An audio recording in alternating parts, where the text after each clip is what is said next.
Ladies and gentlemen, boys and girls, children of all ages, you know who it is. It's World of Wrestling here today to discuss about WWE Smackdown, June 16th, 2023 review.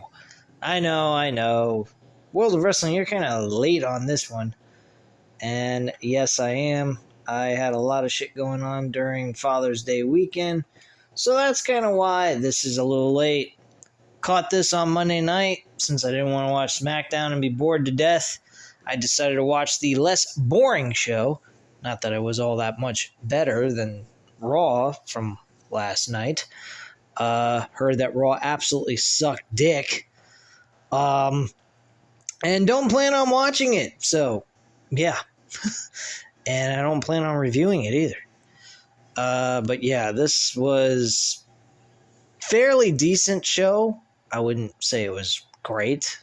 I would say there was quite a few issues I'd have with it, such as, like, majority of it was just blah. And the main event of the show, the last segment of the show, was the only thing that really mattered. Everything else was just a lot of filler. Nothing else was really all that important or solid, building towards the Money in the Bank pay-per-view, which, by the way, guys, I don't even know when that's supposed to take place. I'm going to have to go check that one out. Goes to show you that Money in the Bank doesn't really fucking matter. Feel bad for London, England, where they got to go ahead and watch this piece of shit pay-per-view event and not really have a whole lot of excitement going into it. So, go figure that one out, guys. Anyway, we have the show kickstarting with Kayla Braxton outside in the parking lot waiting for the Bloodline to arrive. A truck pulls up and Solo Sikoa hops out, and Sikoa opens the door for Roman Reigns. Apparently now he's his new chauffeur. Anyway, Kayla tries to speak to Reigns, but he walks away, and Heyman stops. Braxton asks him if Jey Uso is going to fall in line, and Heyman scrolls at her and walks away as well. Wow, really important stuff right there. Anyway, the kickstart of the show, the opener match, was the number one contender for the tag team titles in a gauntlet match, which, by the way, folks, was an absolute waste of everybody's time. And I'll tell you why. You got freaking whatchamacallit, the Brawling Brutes with Sheamus and Ridge Holland bashing through everybody of all the tag teams in this gauntlet match. Flop Dollar was mentioned, which, by the way, is only being mentioned on the YouTube community. And apparently Michael Cole decided to take advantage of that, which is absolutely fucking hilarious. Apparently, people are watching JD from New York from WWE, and I guess Vince McMahon got sniff of this and said, hey, let's throw that in there. Or some kind of shit. Who the hell knows? Anyway. Yes, the Brawling Brutes destroy everyone, and then we have the Pretty Deadly, who's a tag team that mean absolutely nothing. Why they're getting a tag team title opportunity makes no sense to me at all. I'm not excited for this matchup between these two. And the best part is, you want to know what the best fucking part of all this is? It's not even going to be on the pay-per-view. These two teams are going to compete on Friday Night SmackDown a day before Money in the Bank actually takes place. Can you believe it, guys? Is that exciting? Does that get you really thrilled to watch the fucking pay-per-view this coming, whenever this fucking event takes place? Are you excited? I know I'm not. So the Pretty Deadly actually win the match after the Brawling Brutes eliminate everybody in this tournament. This gauntlet, which was an absolute dumpster fire of a fucking show, of a segment.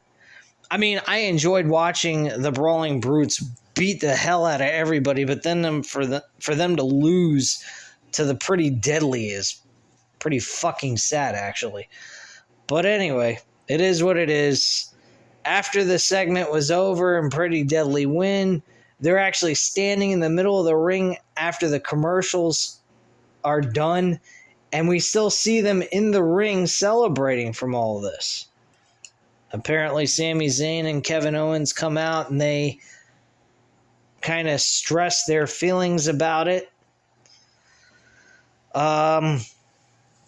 Zayn congratulates Prince and Wilson on their victory. Why the fuck is one of them named Prince is beyond me. It sounds like the fucking, like Fandango and Tyler Breeze all over again. That's what I feel like this tag team is. It's just a rinse and repeat bullshit story that is going to go nowhere, personally. I'm not even intrigued by this fucking group. I don't think they're a great tag team. I think they're absolute waste of fucking time.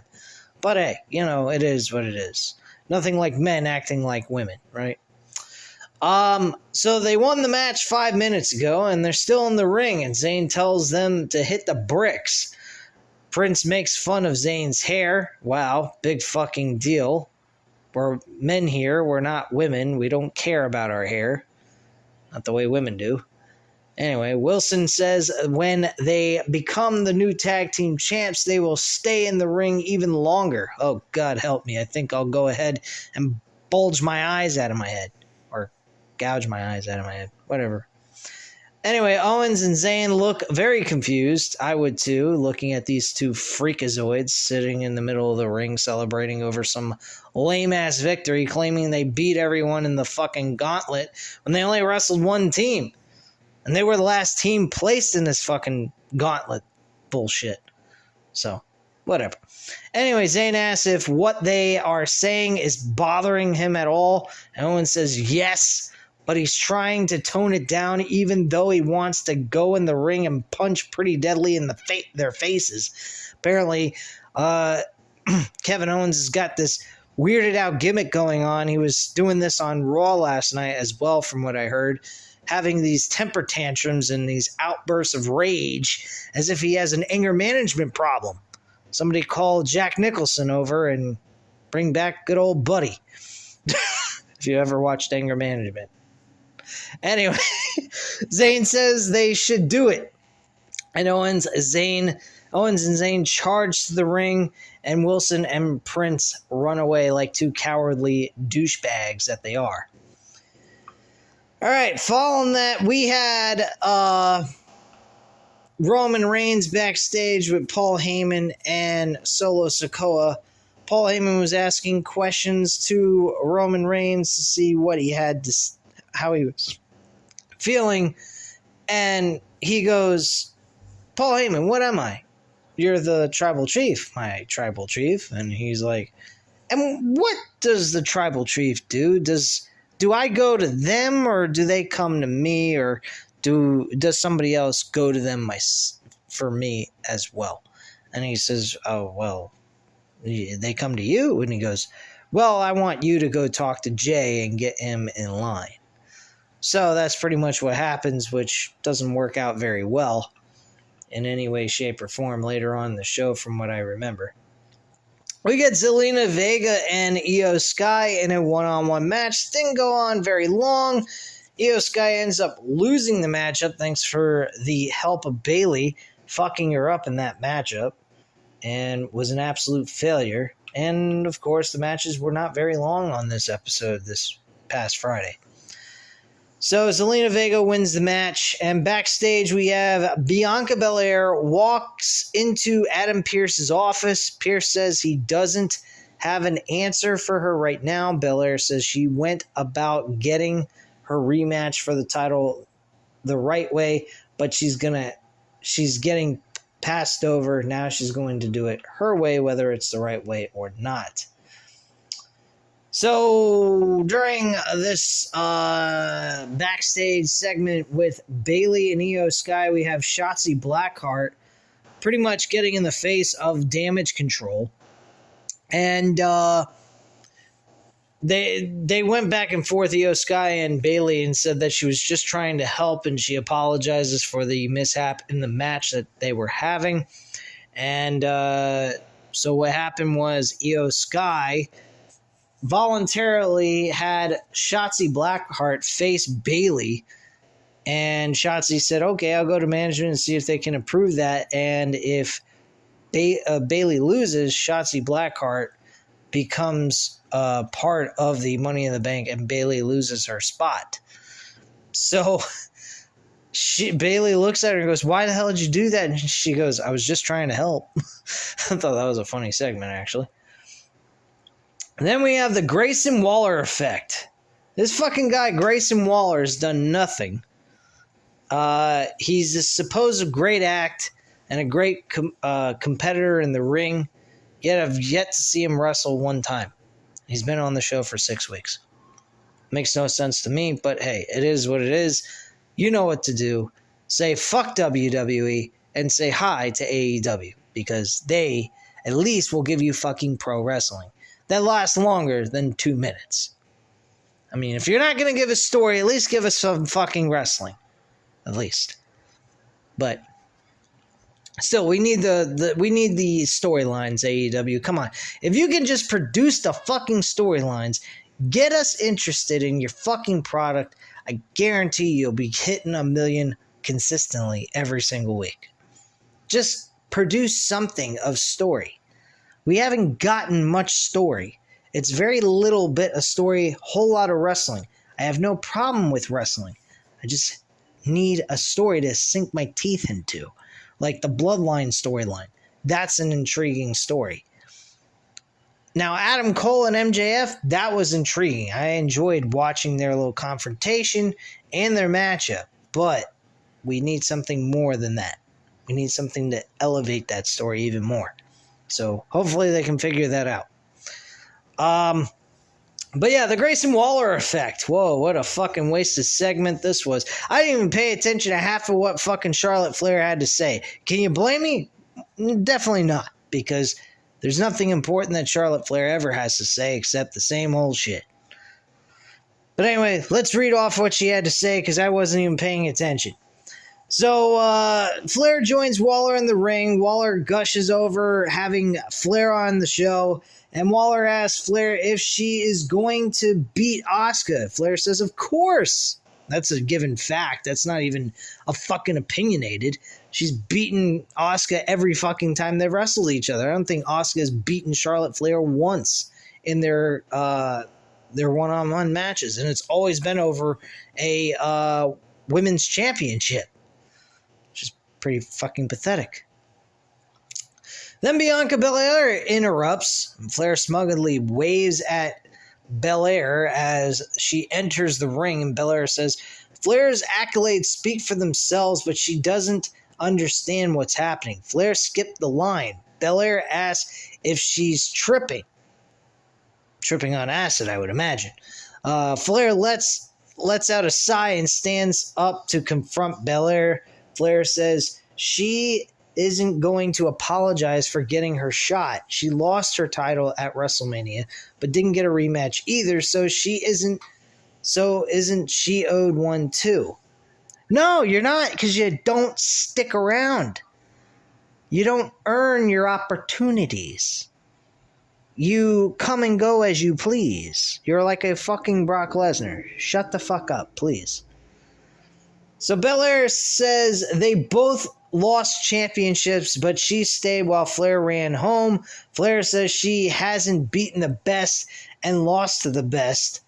Flair says she has beaten the best and lost to the best. You don't want to lose, Miss Flair. You're kind of getting this all wrong. When you're losing all the time, plus winning, that's called 50-50 booking, which doesn't declare you as a fucking champion, dumbass.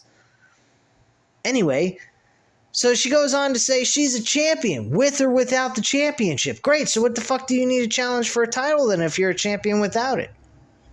Makes absolutely no sense to me. Why not go ahead and build up that record before you challenge for a championship again? But of course, she's got to jump ahead of the line because she is the line, apparently in her own fucking pathetic mind.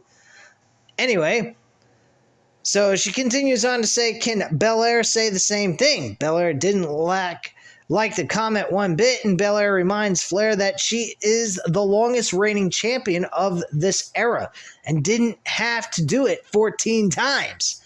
Flair better put some respect on Belair's name. And the past is the past, but the future is what matters.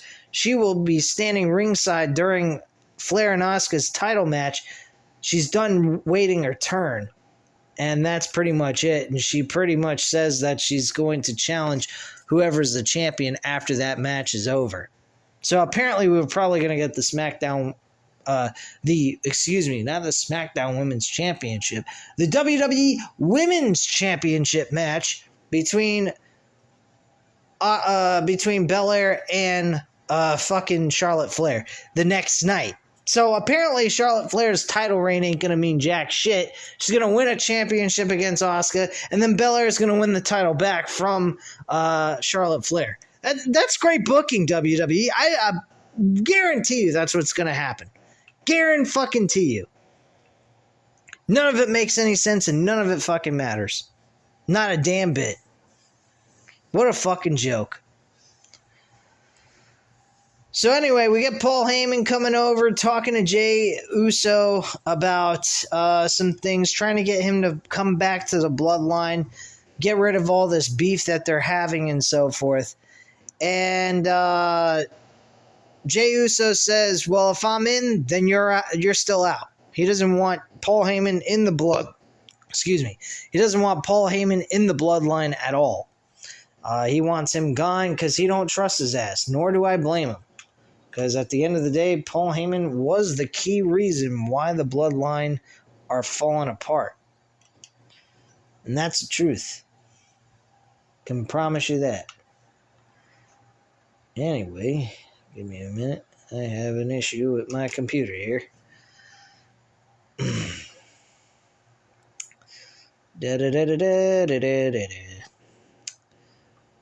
I'll tell you one thing, guys. WWE is the bottom of the pits crap. They are absolute dog shit. I don't understand how the fuck they're still in business. Really, I don't. I think they are garbage beyond repair. Anyway, following that, we had Mia Yim and AJ Styles competing together in a mixed tag team match against Karrion Kross and Scarlett. This was nothing major. I mean, I was glad to see that Karrion Kross got the victory over AJ Styles. Kind of wish we didn't have anything going on between these two physically in the middle of a match, an actual match or anything. I was kind of hoping we would see them compete on a pay-per-view. But apparently Karrion Kross gets these mini storylines that appear on the TV shows, but never is placed on the actual pay-per-view itself. Very strange. AJ Styles is a pay-per-view wrestler. He's not somebody that you need to put on a show with Karrion Kross and have him do absolutely nothing. But then again, you know, we got fucking Karrion Kross pulling cards out of his ass, showing pictures of different wrestlers he's going to go after. That Shinsuke Nakamura storyline was absolutely fantastic, wasn't it, guys? What did it last? 2 weeks? Big fucking deal. What a joke. This was a fucking joke, too. Fucking Karrion Kross and Scarlett Bordeaux beat AJ Styles and Mia Yim in less than fucking 5 minutes. This could have been a match for fucking 10 minutes if you really wanted to. And they didn't even give him that. It was a joke. One of the biggest things that took place is Scarlett Bordeaux was trying to distract AJ Styles by getting all smoochy and flirty with him, and he goes ahead and pulls his glove off of his hand where he wears his wedding band, and he says, "I'm married, bitch," which was actually one of the best things that took place in the entire match. The match ends, though, with Karrion Kross traps AJ Styles in a cross jacket, and Kross transitions from a pump handle slam into a face buster for the win. So apparently, Karrion Kross has a new finishing maneuver. How many finishing maneuvers does this guy carry under his belt? I mean, it's kind of sad if you think about it, but oh well, who cares?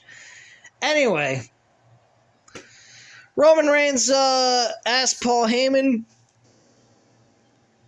what happened with Jey Uso when Paul Heyman talked to Jey Uso earlier in the night. I wonder why he needs to ask him that question when he's got a television set in his locker room and he can watch the whole show from his own room. Someone please tell me when I'm telling lies here. Like, isn't that possible? He could have just watched the show and saw that Paul Heyman was talking to Jey Uso. He didn't have to ask Paul Heyman what the actual answer was because he would have known. I mean, the fuck is this shit? I guess apparently Roman Reigns hates his own damn show that he's on. Can't blame him. Can't blame him for the fact if he hates WWE in a nutshell as a whole. Because God knows WWE's the worst fucking promotion in the world of pro wrestling. And they continue to just somehow keep their ratings at 1 million to 2 million views a week.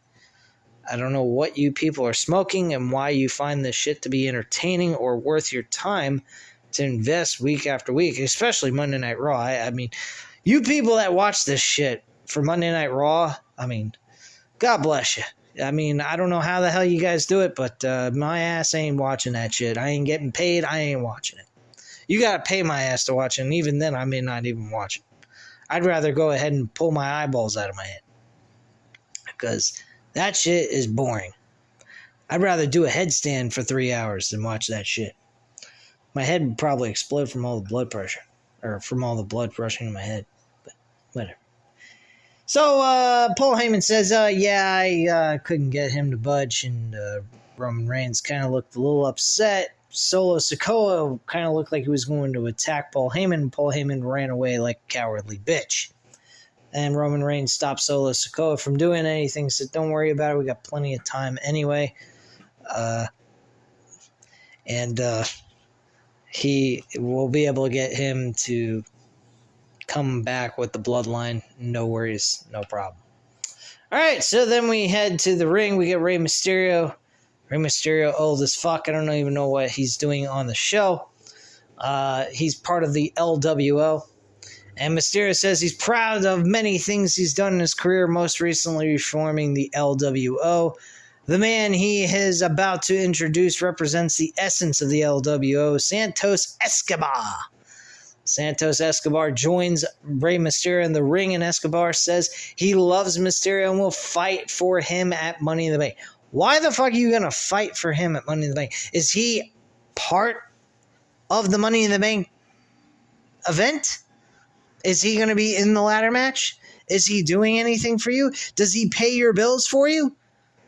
Is he going to give you the championship opportunity that you're looking for? No. You're going to earn it on your own. So why wouldn't you do it for yourself? It makes absolutely no fucking sense. You might as well pull down Rey Mysterio's pants and kiss his ass on national television. Might as well make Rey Mysterio become the new tribal chief of pro wrestling. What the fuck?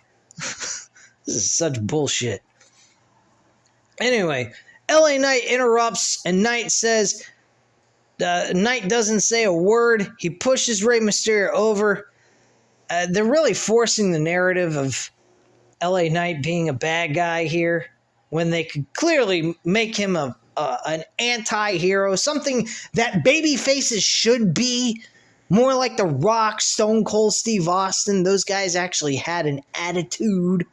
They had a personality. People gravitated to that. And they also didn't give a fuck if the fans liked them or not. They were just going to be themselves. Well, LA Knight could be that same exact guy and probably be your number one guy on your show besides Roman Reigns. But of course, we're not going to do any of that. Why would we want to do that for? I mean, it would only make logical sense, right?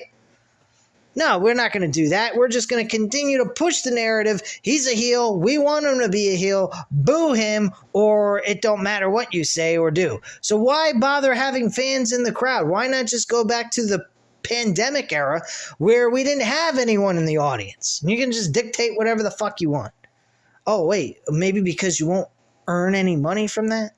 Because there won't be no one paying tickets to go see your fucking show? Which, by the way, does actually matter. For you guys, it gives you money in your pockets.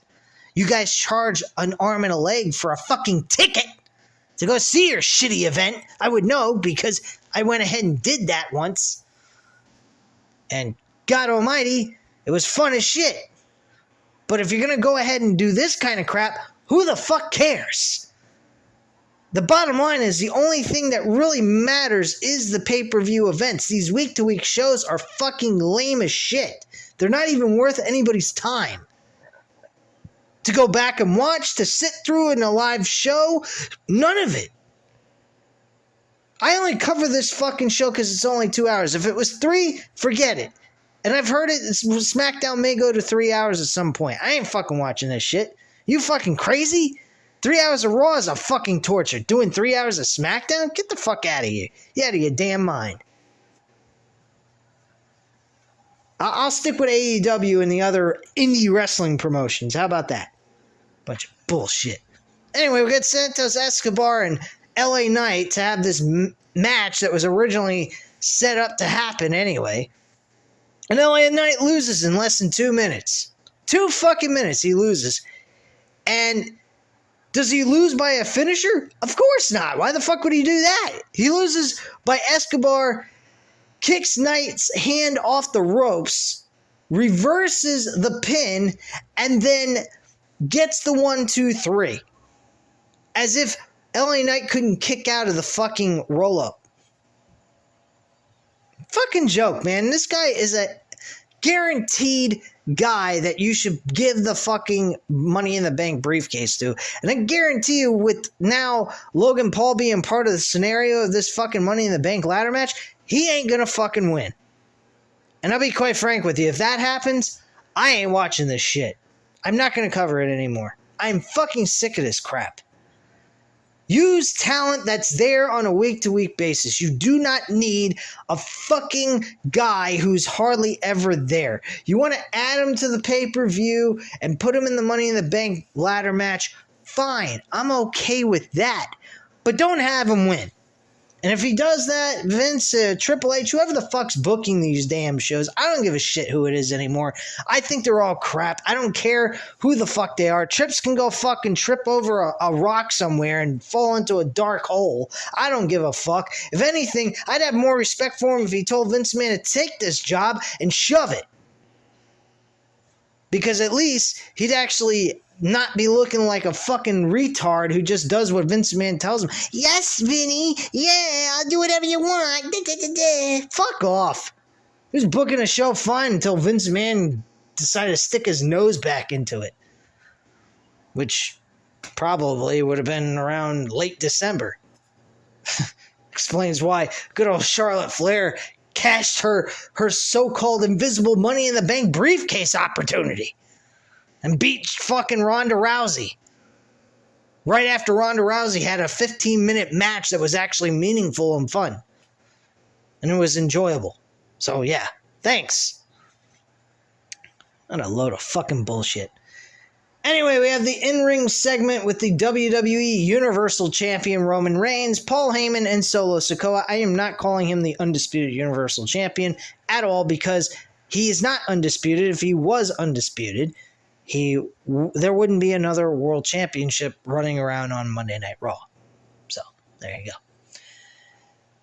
On top of all that, we have the WWE Championship and the Universal title being carried around by Paul Heyman still. Can someone please explain to me why those two titles are in existence on our television? Why are we seeing this? Is this to show off how prestigious Roman Reigns is, that he's got so many fucking world titles?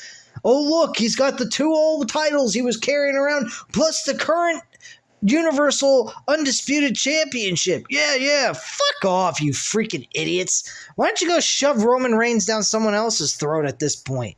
I mean, I love the storylines they're doing with him, but this shit with this fucking title and the so-called record of him breaking Hulk Hogan's record from back in the 1980s is downright ridiculous. Back in the 80s, you didn't have a world champion defending the title every fucking month.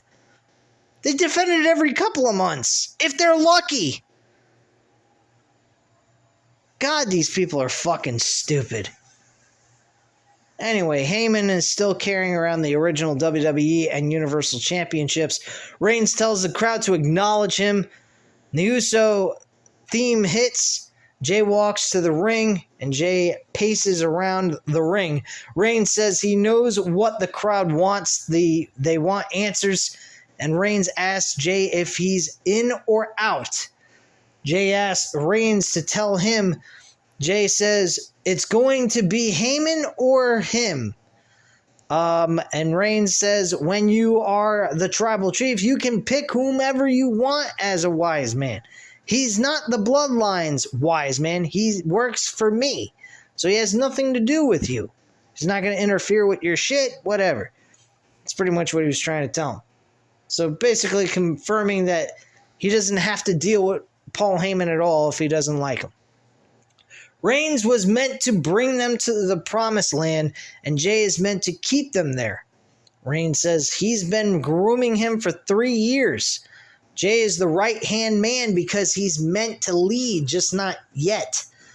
The problem isn't the wise man, it's Jimmy. Jimmy interrupts and joins them in the ring. Jimmy says the problem isn't Jay's brother, it's his cousin. Reigns isn't grooming Jay, he's using him. And Reigns says he's made them, he lifts up Jay, Jimmy drags him down. You can't be a tribal chief and a twin simultaneously. Reigns asks Heyman who was the only person who had an issue with Jay being named the right-hand man. It wasn't Heyman, it was Jimmy. Jay turns around and looks at Jimmy, who is staring at the mat. Jay asks if that's true, and Jimmy says it is. Very shocking there that he wouldn't want his brother to be a right-hand man, but I think that had a lot to do with, at the time, Jimmy believing his Roman Reigns was still using him at that point in time, which if you go back, you would remember that Jimmy was trying to convince his brother to walk away from Roman Reigns in the beginning of this 3-year storyline. Jay asks if Jimmy has doubted him the whole time. Jimmy says it's not like that. His whole life he's been told to listen to his brother. Jay says he's been trying to keep up with Jimmy since they were kids. He's who he is right now because of Reigns. Jay says Jimmy is out. Reigns laughs as Jay steps in Jimmy's face. Jay says he's out too, and then turns around, super kicks Roman Reigns right in the fucking mouth. Absolutely loved it. Heyman is shocked. The crowd goes nuts, and Solo Sikoa charges and gets super kicked by Jimmy, and Jay start to leave, and Reigns stumbles to his feet, yelling that they don't get to touch him, and Jimmy and Jay double super kick Roman Reigns in the face and knocks him back on his ass once again. Absolutely fucking love the ending. This was the only thing that was really worth anybody's time. The rest of it was just fluff, just shit to throw on a show just to fill in fucking airtime with no real meaning behind it or any kind of value to it that gets you want to stay tuned into this bullshit. But anyway, guys, that is all I have to say at this time. You know what to do. Hit the like button if you like this video. Hit the subscribe button if you're not already subscribed to the channel. Leave a comment down below. And God help us all with WWE because they absolutely fucking suck.